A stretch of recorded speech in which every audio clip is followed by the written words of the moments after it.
से सिर्फ इमट के मठाधीश हैं।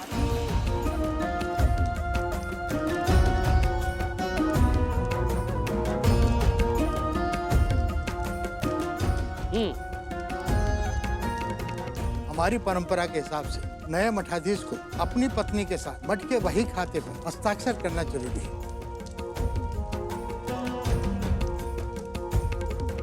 मुनीम जी, ये लीजिए, ये दस्तखत कराइए। बहुरानी, आप ये दें।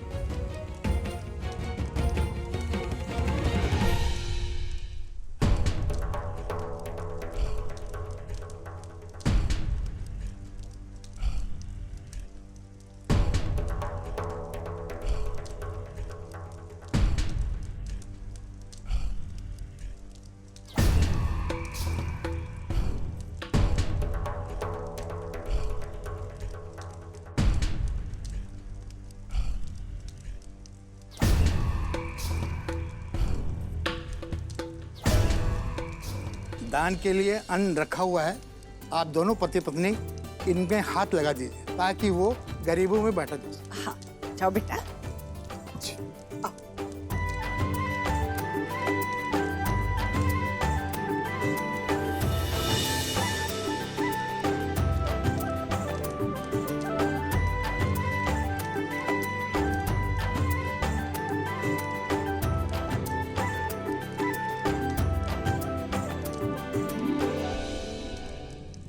जुगू, पगड़ी खुल गई है, ठीक से बांध देते हैं।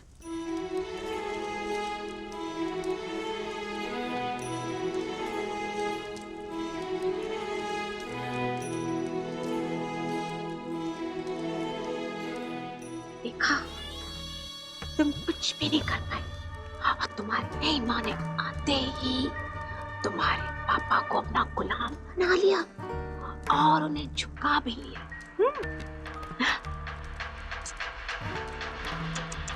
हम जानते हैं तुमने बहुत बारी फैतानियां की, लेकिन अब टाइम टाइम फिट हो गई।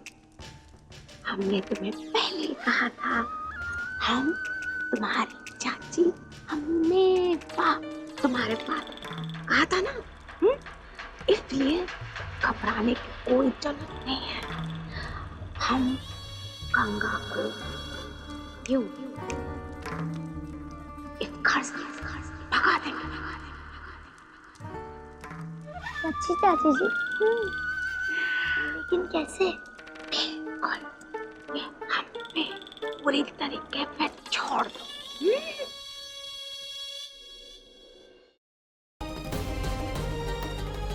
बचपन से आज तक हमारे बीच जो कुछ भी हुआ, हमें बहुत शिकायतें रही तुमसे, लेकिन फिर भी दिल के किसी कोने में तुम्हारे लिए वो प्यार जिंदा था।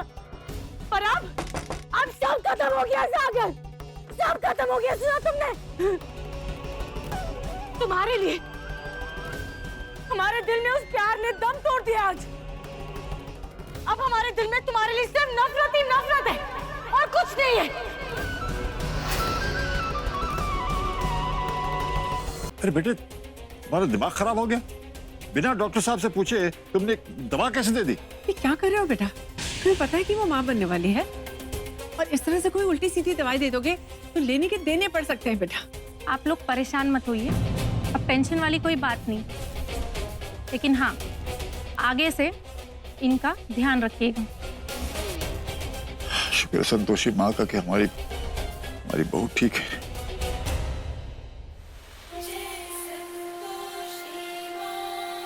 मटके से टकराया और मटके को ही कोस रहा है कि चोट लग गई, चोट लग गई।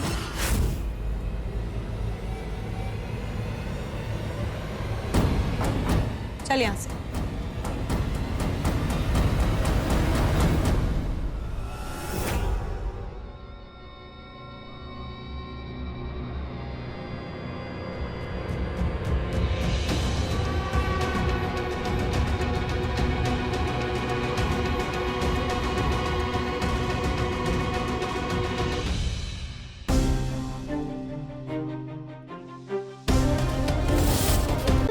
कभी कभी हम असाब पर बैठ सकते हैं। देखो पगली, ऐसा है कि वो तो हमने मजबूरी में, मतलब उस गुंडा मलूका के चक्कर में तुम्हें शाप पे बिठा दिया था, लेकिन अब वो पकड़ा गया है, इसलिए ख्याल अपने मन से निकाल दो। और वैसे भी तुम घर की लक्ष्मी हो, घर की लक्ष्मी हमेशा घर में ही अच्छी लगती है, हम शाप पे अच्छे लगते हैं। ठीक है पगली? चलो अब इतना ही काफी है, शाम को कुछ और बढ़िया सा बना लेना, ठीक है? हम आते हैं।